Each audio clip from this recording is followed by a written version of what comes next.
2 বছর আগের কথা বলি, এখনো অল্প অল্প যেন মনে পড়ে।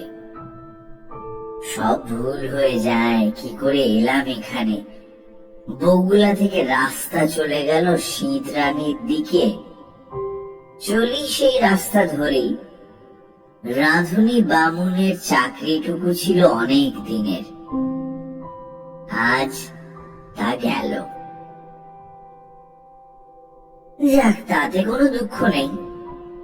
দুঃখ এই অবিচারে চাকরিটা গেল। ঘি চুরি আমি করিনি, কে করেছে আমি জানিও না, অথচ বাবুদের বিচারে আমি দোষী সাব্যস্ত হলাম।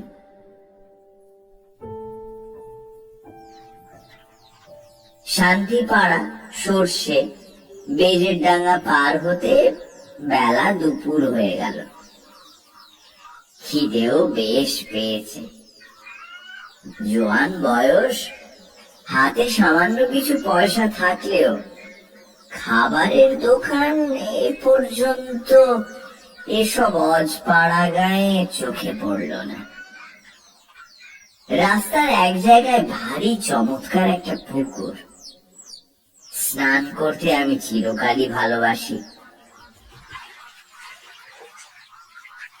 পুকুরের ভাঙা ঘাটে কাপড় নামিয়ে রেখে জলে নামলাম। জলে অনেক পানা শ্যাওলা, সেগুলো সরিয়ে পরিষ্কার জলে প্রাণ ভরে ডুব দিলাম। বৈশাখের শেষ, গরমও বেশ পড়েছে। স্নান করে সত্যি ভারী তৃপ্তি হলো। পুকুরের ধারে একটা তেঁতুল গাছের ডালে ভিজে কাপড় রোদে দিলাম। শরীর ঠান্ডা হলো, কিন্তু পেট সমানে জ্বলছে। এই সময় কোনো বনের ফল নেই, চোখে তো পড়ে না যেদিকেই চাই। এমন সময় একজন বুড়ো লোক পুকুরটাতে নাইতে আসছে দেখা গেল। আমাকে দেখে বললে, বাড়ি কোথায়? আমি বললাম, আমি গরিব ব্রাহ্মণ, এই চাকরি খুঁজে বেড়াচ্ছি। এই আপাতত বড় খিদে পেয়েছে, খাবো কোথায়? এই আপনি কি সন্ধান দিতে পারেন? দাঁড়াও, একটু নিয়ে নি, তারপর সব ঠিক করে দিচ্ছি। স্নান সেরে উঠে লোকটি আমাকে সঙ্গে নিয়ে গ্রামের মধ্যে ঢুকে জঙ্গলে ঘেরা একটা পুরনো বাড়িতে ঢুকলো। বললে, আমার নাম নিবারণ চক্রবর্তী, এ বাড়ি আমার, কিন্তু আমি এখানে থাকি না। কলকাতায় আমার ছেলেরা ব্যবসা করে, শ্যাম বাজারে ওদের বাসা। এত বড় বাড়ি পড়ে আছে, আর সেখানে মাত্র 3খানা ঘরে আমরা থাকি। কি কষ্ট বলো দেখি। আমি মাসে মাসে একবার আসি, বাড়ি দেখাশোনা করি।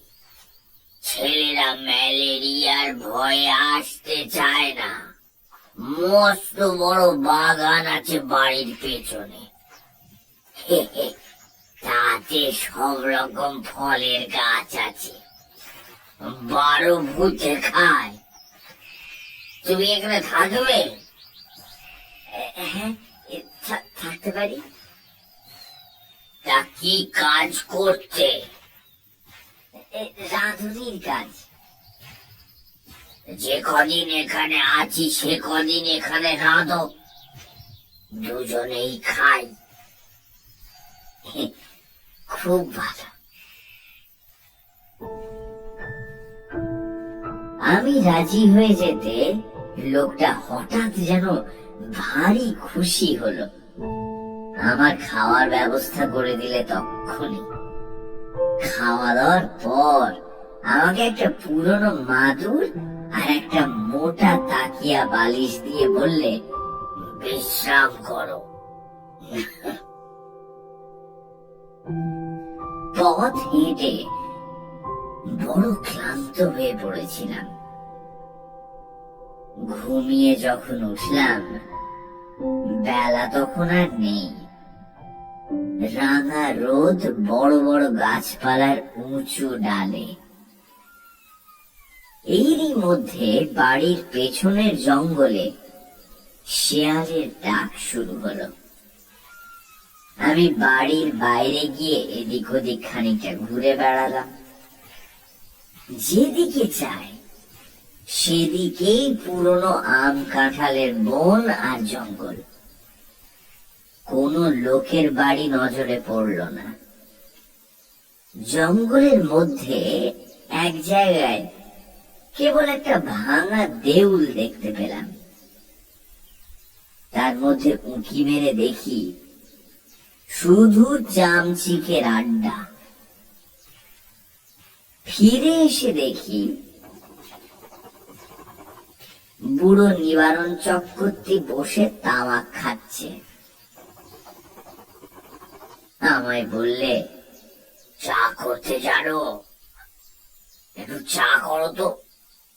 আর শোনো, এই চিড়ে ভাজো, তেল নুন মেখে কাঁচা লঙ্কা দিয়ে খাওয়া যাবে। সন্ধ্যের পর বললে, এই ভাত চড়িয়ে দাও, সরু আতো পাচে গাওয়া ঘি আছে, আলু ভাতে ভাত। ব্যাস। জি আজ্ঞে। তোমার জন্য ঝিঙের একটা তরকারি করে নিও। ঝিঙে আছে রান্নাঘরের পেছনে। আলো হাতে নিয়ে তুলে আনো এই বেলা।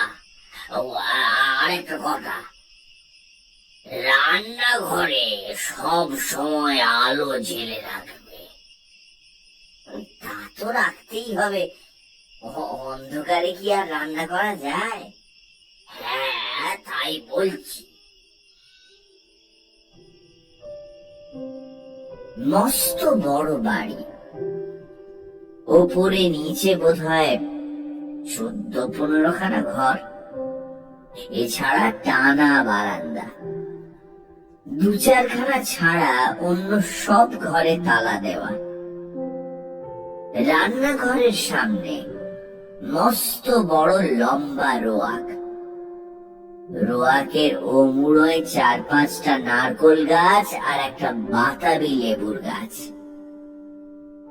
ঝিঙে তুলতে হলে এই লম্বা রোয়াকের ওমুড়োয় গিয়ে আমায় উঠোনে নামতে হবে। তারপর ঘুরে রান্নাঘরের পেছন দিকে যেতে হবে। তখনও সম্পূর্ণ অন্ধকার হয়নি।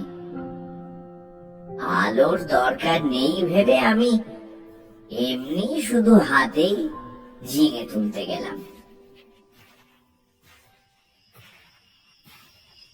বাবা, এই আগাছার জঙ্গল রান্নাঘরের পেছনে। বুনো ঝিঙে গাছ, যাকে ইঁটো গাছ বলে, অর্থাৎ এমনি বীজ পড়ে যে গাছ হয় তাই। অনেক ঝিঙে ফলেছে দেখে বেছে বেছে কচি ঝিঙে তুলতে লাগলাম। হঠাৎ আমার চোখে পড়ল একটি বউ মতো কে মেয়ে ছেলে আমার সামনাসামনি হাত 10 দূরে ঝোপের মধ্যে নিচু হয়ে আধ ঘন্টা দিয়ে আমারই মতো ঝিঙে তুলছে। দুবার আমি চেয়ে চেয়ে দেখলাম, তারপর পেছন ফিরে 7-8টা কচি ঝিঙে তুলে নিয়ে চলে আসবার সময় আরেকবার চেয়ে দেখলাম। দেখি বউটি তখনও ঝিঙে তুলছে।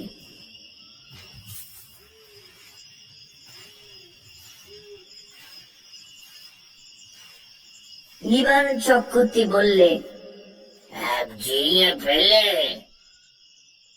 আগে হ্যাঁ, অনেক ঝিঙে হয়ে আছে।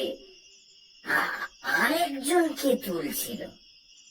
নিবারণ বিস্ময়ের সুরে বললে, কোথায়? ওই রান্নাঘরের পেছনে, বেশি জঙ্গলের দিকে। পুরুষ মানুষ?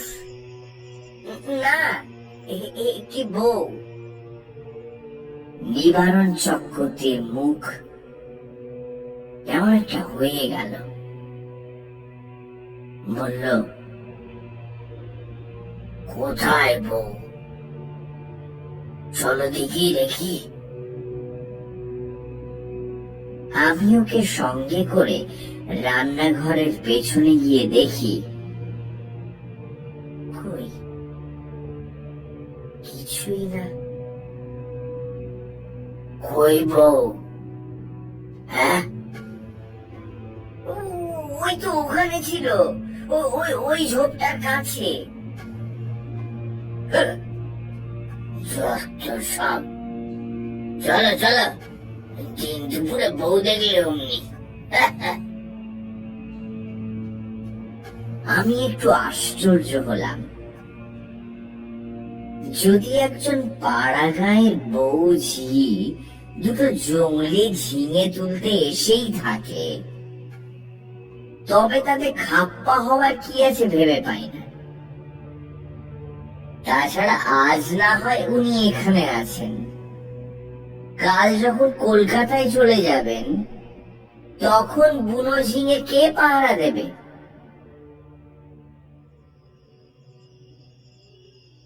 রাতে খাওয়া দাওয়ার পর চক্রবর্তী বুড়ো আবার সেই ঝিঙে চুরির কথা তুলল। বলল, আলো নিয়ে যাওনি কেন ঝিঙে তুলতে? তোমায় আমি আলো হাতে নিয়ে যেতে বলেছিলাম, মনে আছে? তা যাওনি কেন? আমি বুঝলাম না তাতে কি দোষ হলো। বুড়োটা খিটখিটে ধরনের।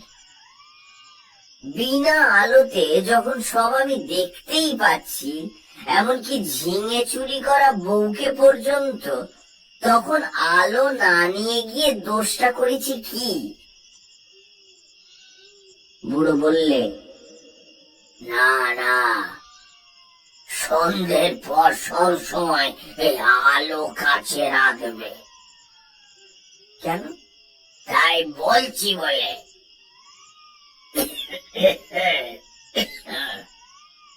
বয়স কত? 37-38 হবে। অনেক কম বয়স আমাদের চেয়ে। আমার এই হয়ে গিয়ে 63। যা বলি কান পেতে শোনো। আগে নিশ্চয়।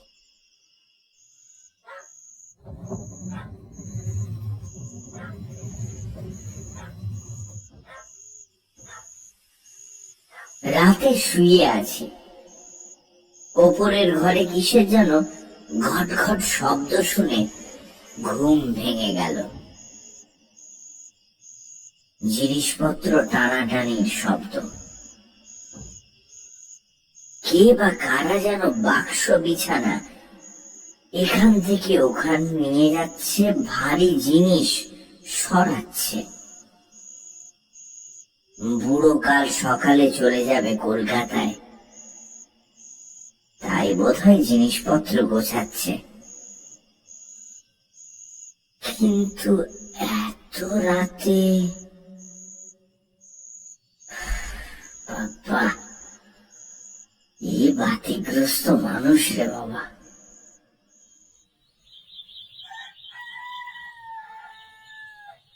সকালে উঠে বুড়োকে বলতেই বুড়ো অবাক। আমি? হ্যাঁ, অনেক রাতে। ও হ্যাঁ, না, ঠিক ঠিক ঠিক। আমাকে বললেই হতো, আমি গুছিয়ে দিতাম। চক্রবর্তী বুড়ো আর কিছু না বলে চুপ করে গেল। বেলা 9টার মধ্যে আমি ডাল ভাত আর ঝিঙে ভাজা রান্না করলাম। খেয়ে দিয়ে পোটলা বেঁধে সে রওনা হলো কলকাতায়। যাবার সময় বারবার বলে গেল, নিজের ঘরের লোকের মতো থেকো ঠাকুর। পেয়ারা আছে, আম কাঁঠাল আছে, উৎকৃষ্ট পেঁপে আছে, তরি তরকারি পোতো। আমার খাস জমি পড়ে আছে 3 বিঘে। ভদ্রাসন হলো 1.5 বিঘের ওপর। লোকের অভাবে জঙ্গল হয়ে পড়ে আছে। খাটো খাটো তরকারি উৎপন্ন করো, খাও, বেচো, আর তোমার নিজের বাড়ি ভাববে। দেখাশুনো করো, থাকো, ভাবনা নেই। আর একটা কথা। কি? চক্রবর্তী বুড়ো অকারণে সুরটা নামিয়ে নিয়ে বলল, কত লোকে আছে এমন ভাঙচি দেবে, কারো কথা শোনো না যেন। বাড়ি দেখাশোনা যেমন করবে, নিজের মতো থাকবে, কোনো কথায় কান দেবে না। গাছের ফল ফুলুরি তুমি খাবে। 2 ঘর খোলা রইল এই তোমার জন্যে। গেলাম গো।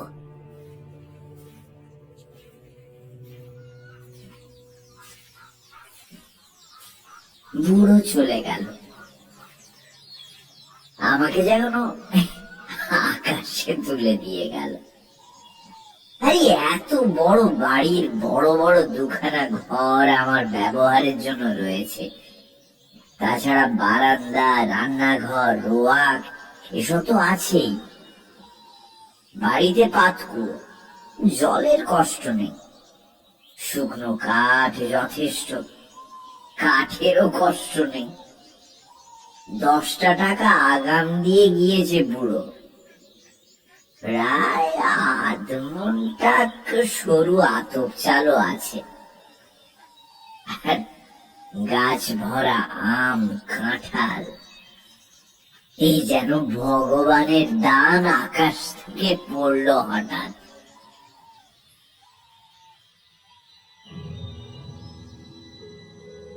বিকেলের দিকে তেল নুন কিনবো বলে মুদির দোকান খুঁজতে বেরোলাম। বাপরে, কি বন জঙ্গল গাঁখানার ভেতরে! আরে এদের যেখানে বাড়ি তার ত্রিসীমানায় কি কোনো লোকালয় নেই? জঙ্গল ভেঙে সুড়ি পথ ধরে 1/2 মাইল যাবার পর একটা লোকের সঙ্গে দেখা হলো। সেও তেল কিনতে যাচ্ছে, হাতে তেলের ভাঁড়। আমায় দেখে বললে, বাড়ি কোথায়? এখানে আছি, এই নিবারণ চক্রবর্তীর বাড়ি। নিবারণ চক্রবর্তী? কেন? দেখাশুনো করি, কাল এসেছি। ও বাড়িতে থাকতে পারবে না কেন? এই বলে দিলাম, দেখে নিও। কত লোক ও বাড়িতে এলো গেল, ওরা নিজেরাই থাকতে পারে না তো অন্য লোক। ও বাড়ির ছেলে বউয়েরা কোশ্চিনকালে ও বাড়িতে আসে না। কেন? তা কি জানি। বড় ভয়ানক বাড়ি। তুমি বিদেশি লোক, খুব সাবধান। আর কিছু না বলে লোকটা চলে গেল। আমি দোকান খুঁজে জিনিস কিনে বাড়ি ফিরলাম। তখন বিকেল গড়িয়ে গিয়ে সন্ধে। দূর থেকে জঙ্গলের মধ্যেকার পুরনো উঁচু দোতলা বাড়িখানা দেখে আমার বুকের ভেতরটা ছাত করে উঠল। সত্যি বাড়িখানার চেহারা কিরকম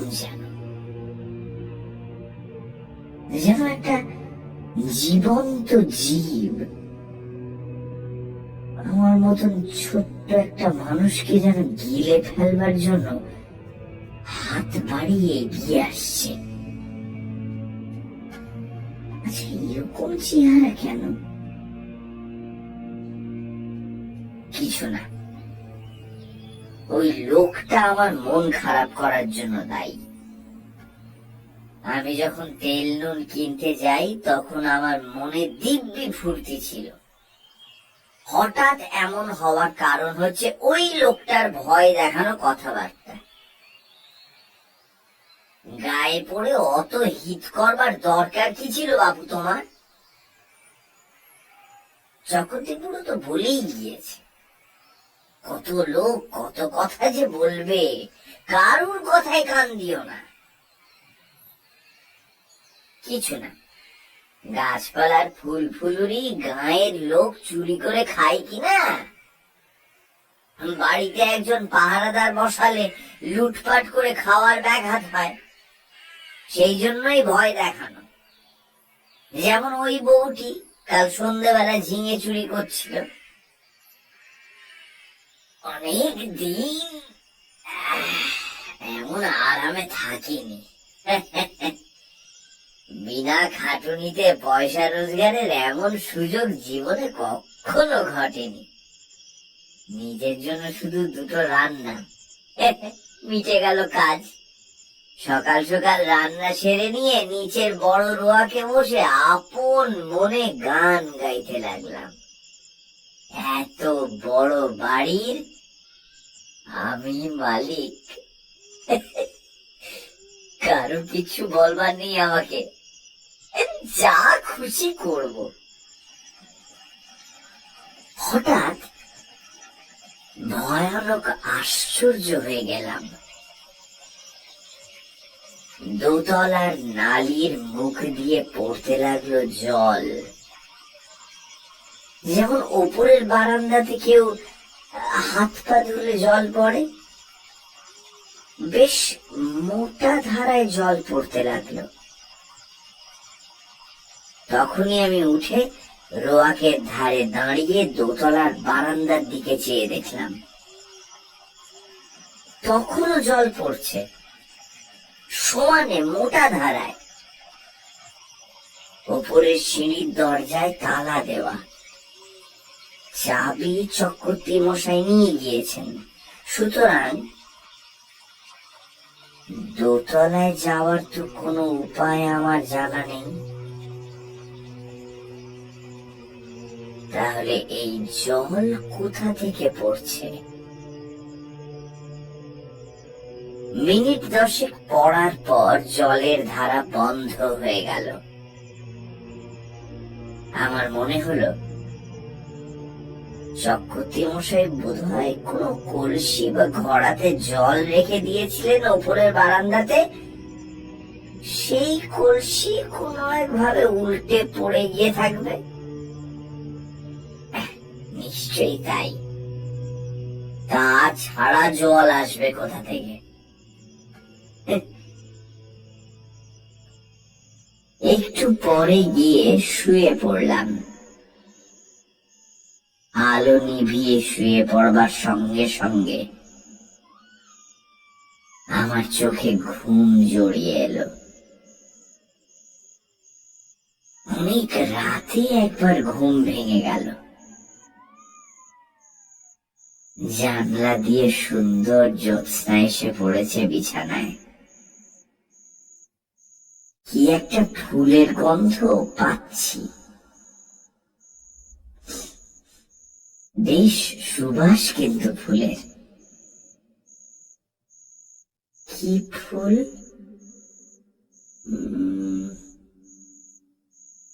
ঘুমের ঘরেই ভাবছি, এমন কোন সুগন্ধওয়ালা ফুল তো বাড়ির কাছাকাছি দেখিনি। তড়াক করে লাফিয়ে উঠলাম। ওকে,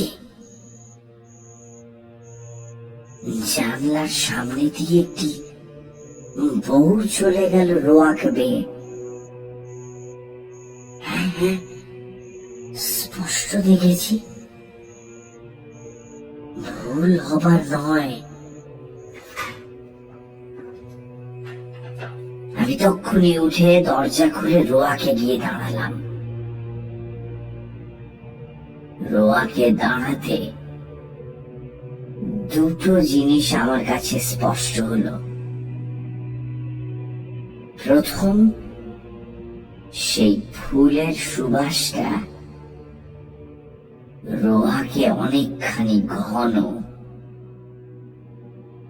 ওই বউটি যেন এই সুবাস ছড়িয়ে দিয়ে গেল এই কতক্ষণ। না, কোনো ফুলের সুবাস নয়।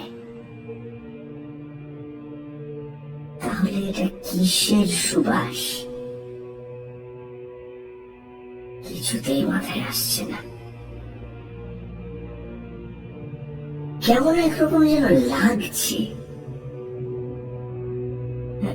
একরকম নেশার মতো। বাইরে কেন এসেছি? ও, কি একটি বউ রোয়াকে খানিক আগে চলে গিয়েছিল, সেই ছড়িয়ে গেছে তীব্র সুবাস। কিন্তু কোনো দিকে নেই তো, সে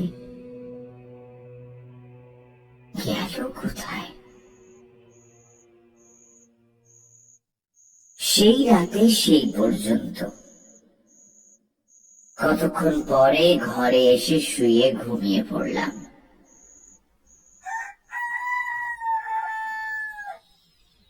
সকালে উঠে মনে হলো সব স্বপ্ন। মনটা বেশ হালকা হয়ে গেল। কাজকর্মে ভালো করে মন দিলাম। বন জঙ্গল কেটে কিভাবে তরি তরকারি চাষ করব সেই আলোচনা করতে লাগলাম মনের মধ্যে। একটা অসুবিধে এখানে থাকবার, বড্ড একা থাকতে হয়। কাছাকাছি যদি একঘর লোকও থাকতো এতটা কষ্ট হতো না। কথা বলবার একটা লোক নেই, এই হলো মহা কষ্ট। সেদিন দুপুরে একটা ঘটনা ঘটল। আমি ভাত নামিয়ে হাঁড়ি রাখতে যাচ্ছি, এমন সময় দোতলার বারান্দাতে অনেক লোক যেন একসঙ্গে হেসে উঠল।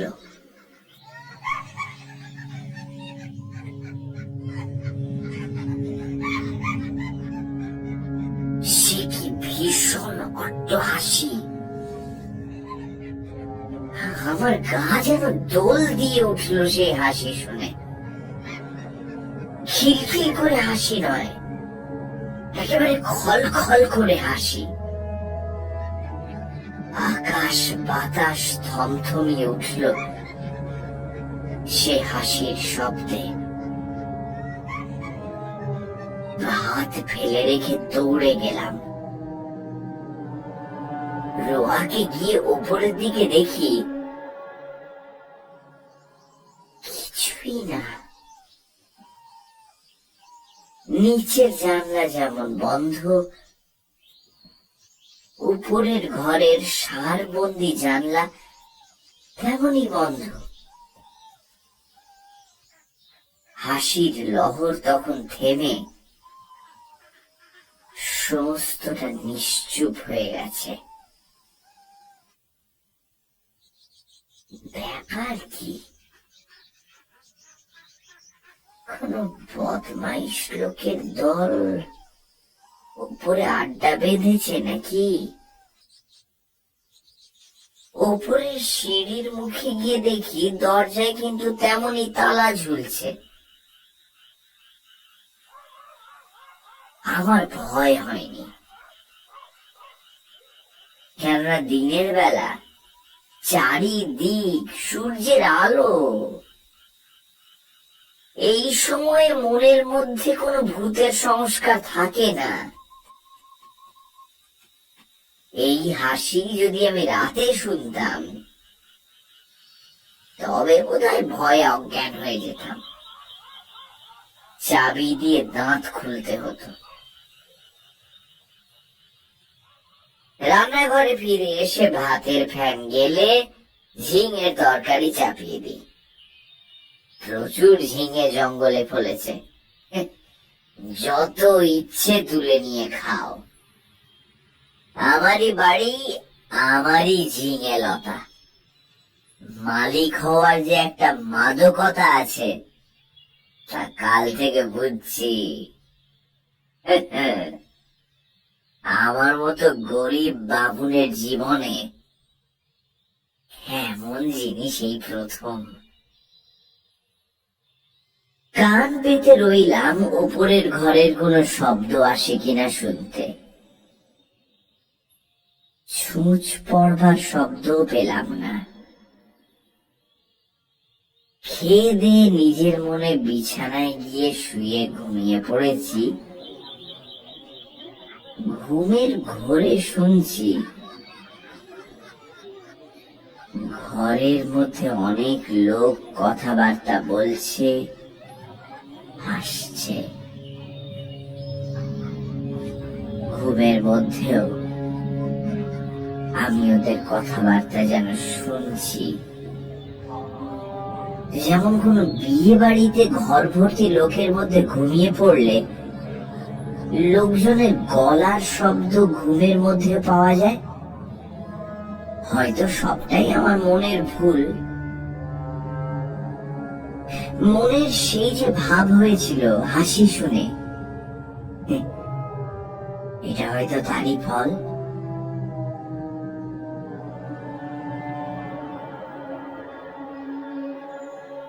এরপর 9 দিন আর কোনো কিছু ঘটেনি।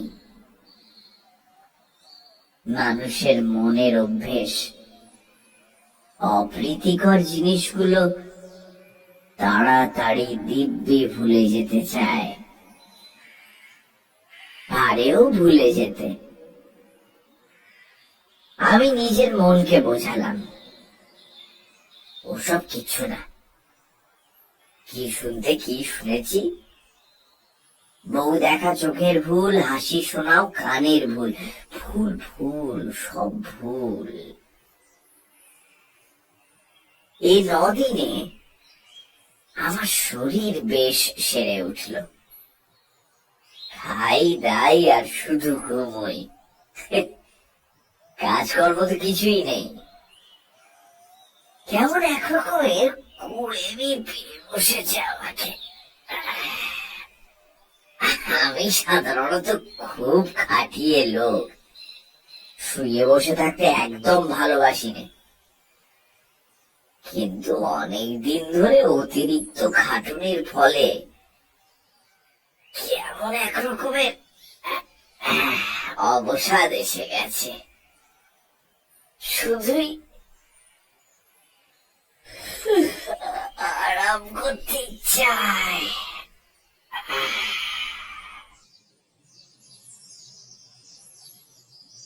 9 দিনের দিন বিকেলে মনে হলো রান্নাঘরের পেছনে সে ঝিঙের জঙ্গলটা কেটে একটু পরিষ্কার করি।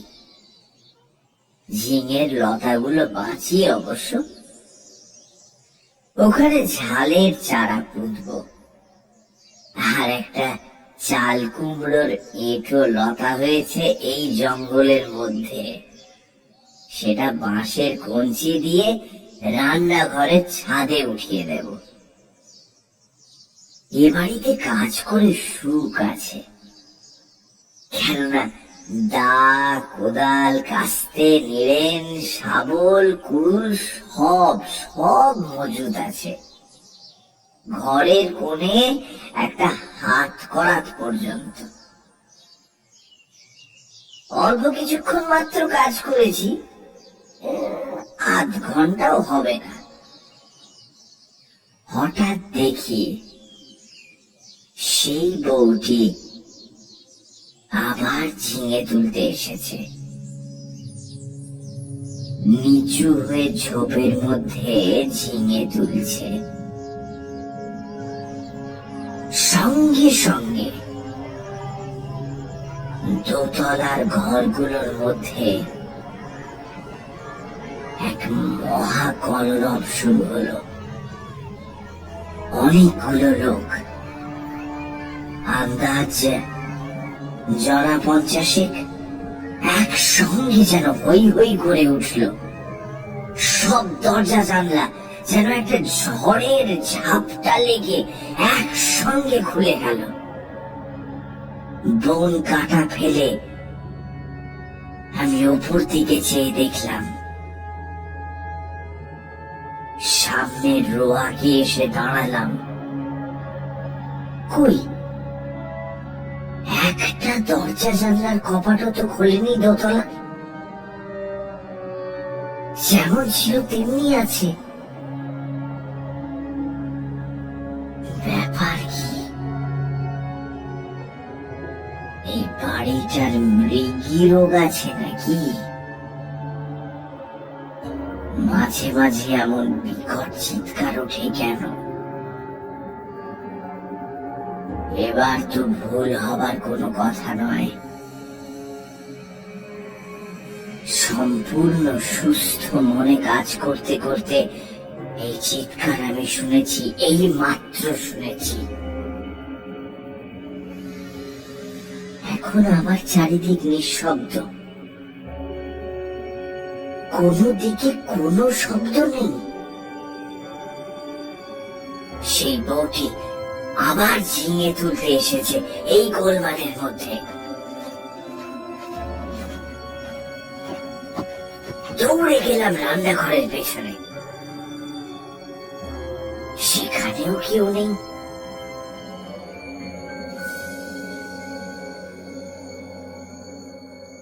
সেদিন রাতে একটা ঘটনা ঘটল, ভারী মজার ঘটনা বটে। খেয়ে দিয়ে সবে শুয়েছি, সামান্য একটু ঘুম এসেছে। এমন সময় কিসের শব্দে ঘুমটা ভেঙে গেল। চেয়ে দেখি আমার বিছানার চারিপাশে অনেক লোক জড়ো হয়েছে। তাদের সবারই মাথায় লাল পাগড়ি, হাতে ছোট ছোট লাঠি। আশ্চর্যের বিষয়, সকলেরই মুখ দেখতে একরকম। একই লোক, যেন 50টা হয়ে আছে। এরকম মনে হয় প্রথমটা। অনেকগুলো আয়নাতে যেন একটা মুখই দেখছি। কে যেন বলে উঠল, আমাদের মধ্যে আজ কে যেন এসেছে। একজন তার উত্তর দিল, এখানে একজন পৃথিবীর লোকের বাড়ি আছে অনেক দিন থেকে। আমি দেখিনি বাড়িটা, তবে শুনেছি। যারা দেখতে জানে তারা বলে সেই বাড়ির মধ্যে একটা লোক রয়েছে।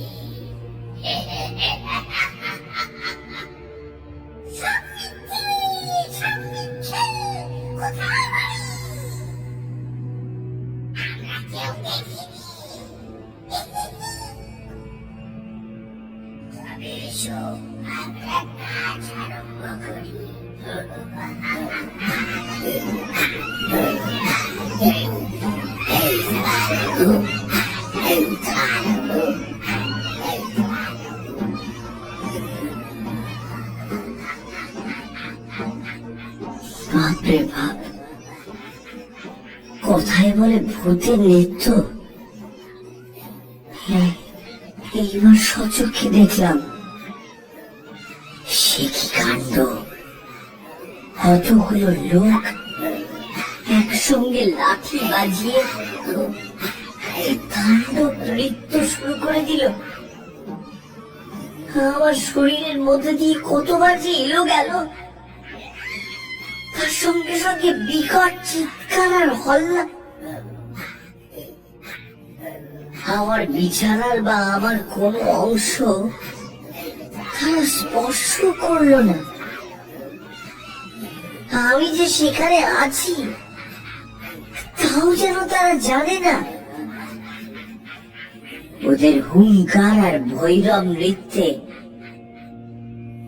আমি জ্ঞান হারালাম।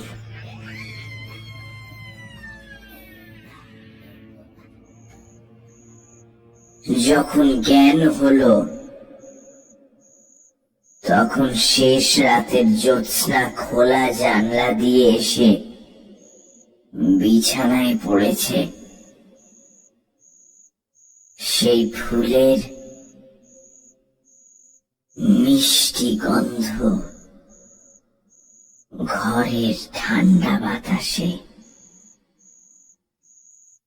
আমি আধ অচেতন ভাবে জানলার বাইরে জ্যোৎস্না মাখা গাছপালার দিকে চেয়ে রইলাম। কতক্ষণ পরে জানি না ভোর হয়ে গেল। বিছানা ছেড়ে উঠে দেখি ঘুমের কোনো ব্যাঘাত হয়নি। ভালো ঘুম হলে শরীর যেমন ঝরঝরে আর সুস্থ হয়, ঠিক সেরকমই বোধ করছি। তবে সে ভূতের নাচ কে দেখেছিল? সে নাচ কি তবে ভুল? খেয়ে দে পরম আরামে শুয়ে ঘুমিয়ে পড়ে স্বপ্ন দেখেছি। তাই যদি হয় তবে এই শেষ রাতে ঠান্ডা বাতাসে যে ফুলের গন্ধ পেয়েছি সেটা কোথা থেকে এলো? সেই বউটি যখন চলাফেরা করে তখনই অমন গন্ধ ছড়ায় বাতাসে। গন্ধটা ভুল হতে পারে না। এখনো সেই গন্ধ আমার নাকে লেগে রয়েছে। কোনো অজানা বন ফুলের সুবাস হয়তো। তাই হবে।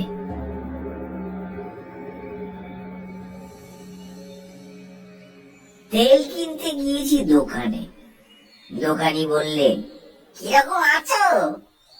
বলি, কিছু দেখছো নাকি? না। শুনছো কিছু? না। তুমি দেখছি সাধু লোক, টুকটাক জানো নাকি ভূতের মন্ত্র? তেল দাও চলে যাই, ওসব বাজে কথা রাখো। আচ্ছা, একটা মেয়েকে ওখানে কোনোদিন দেখনি? বউ মতো গন্ধ টন্ধ পাওনি? হ্যাঁ, কিসের গন্ধ? জানি না, জানি কোন ফুলের সুগন্ধ না। খুব বেঁচে গিয়েছো তুমি। তোমার আগে যারা ওখানে থাকতো তারা সবাই একটি বউকে দেখতো ওখানে প্রায়। এমন হতো শেষে ও বাড়ি ছেড়ে তারা নড়তে চাইতো না। তারপর রোগা হয়ে দিন দিন শুকিয়ে শেষ পর্যন্ত মারা যেত। দুটি লোকের এইরকম হয়েছে এই পর্যন্ত। ওই বাড়িতে ভূতের আড্ডা। ভূতে লোককে পাগল করে দেয়। তাদের কাণ্ড জ্ঞান থাকে না। এমন ভালো লাগে এই বাড়ি, না খেয়ে না দিয়ে ওইখানে পড়ে থাকে, ছেড়ে যেতে চায় না। তুমি দেখছি ভূতের মন্তর জানো, আমরা তো ও বাড়ি ত্রিসীমানায় হয়নি। মাথা খারাপ করে দেয় সাধারণ মানুষের।